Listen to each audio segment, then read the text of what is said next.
شافی کی رائے ہوئی کہ بھئی ہاتھ یہاں باندھے جائیں، امام حنیفہ کی رائے ہوئی ہاتھ یہاں باندھے جائیں، امام مالک کی رائے ہوئی کہ ہاتھ چھوڑ دیے جائیں.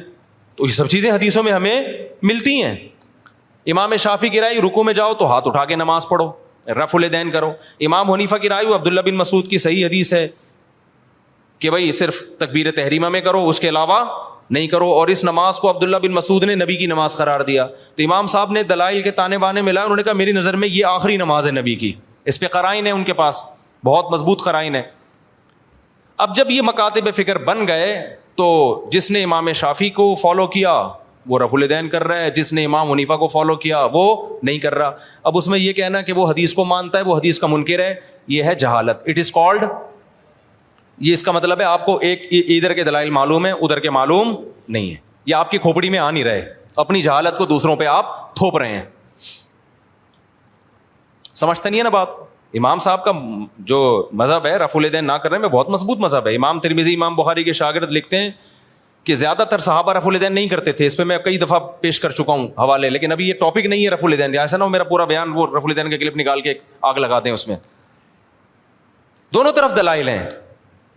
تو امت نے کیا کیا، انہوں نے کہا یہ کام اب ہو چکا ہے، فقہ مرتب ہو گیا. اب جو جس کو فالو کرے، زیادہ تر ہوا یہ کہ جو مکاتب فکر کے لوگ جس علاقے میں اسلام لے کر گئے تو غیر مسلم آٹومیٹیکلی اسی فقہ میں داخل ہو گئے. اب چونکہ ہندوستان میں جو اسلام آیا تو کوفہ اور بصرہ سے آیا ہے. کوفہ بصرہ میں عبداللہ بن مسعود اور علی کے شاگرد رضی اللہ عنہ کے زیادہ شاگرد تھے، وہ اسلامی خلافت کا ذریعہ تھا. تو وہاں سے اسلام دنیا بھر میں پھیلا، پورا ہندوستان. تو وہ نمازیں بھی وہی والی آ گئیں ساری، بغیر رفع الیدین والی. تراویحیں 20 رکعتیں آ گئیں. سمجھ رہے ہو؟ ازبکستان میں بھی وہی، ایران میں بھی، افغانستان میں بھی، بنگلہ دیش میں بھی.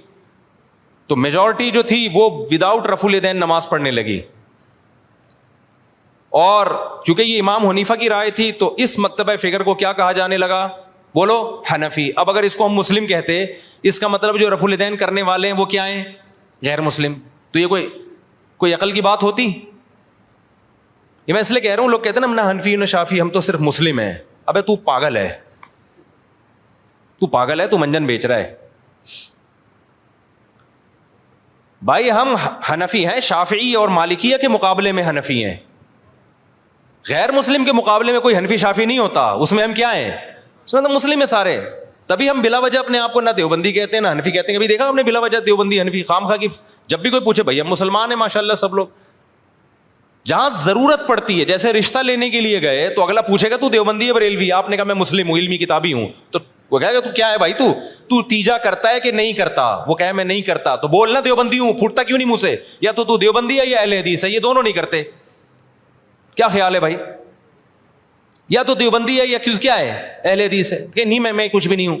تو کیوں ٹائم ویسٹ کر رہا ہے بھائی تو؟ آپ اس سے پوچھ رہے ہیں لڑکی والوں سے آپ کیا ہیں، وہ کہیں میں ہم مسلم ہیں. او بھائی مسلمان کیا میں ہندو لگ رہا ہوں آپ کو شکل سے؟ آپ تیجا کرتے ہیں؟ ہاں جی کرتا ہوں. آپ ربیع الاول کو عید مناتے ہیں؟ ہاں جی. تو بولو منہ سے. ان شارٹ ایسے لوگوں کو کیا کہا جاتا ہے؟ بریلوی کہا جاتا ہے. فرقواریت تو جب پھیلتی کہ جب ہم بلا ضرورت ان ناموں کو استعمال کر رہے ہوتے خام خواہ میں. جہاں ضرورت نہیں ہے وہاں بھی اپنے نام کے ساتھ بلا وجہ کا حنفی لگایا ہوا ہے، بلا وجہ کا شافی لگایا ہوا ہے، بلا وجہ کا دیوبندی لگایا ہوا ہے، بلا وجہ کا اہل حدیث لگایا ہوا ہے. یہ تو بلا وجہ کا ہے. پھر ہم کہتے ہیں یار بلا جہاں ضرورت ہوگی وہاں یہ نام استعمال کیا جائے گا، جہاں ضرورت نہیں ہے تو وہاں یہ نام استعمال نہیں کیا جائے. اور جس کا کوئی نام ہی نہیں ہے، کہیں بھی منسوب نہیں ہے، اس کا مطلب وہ بالکل فارغ ہے.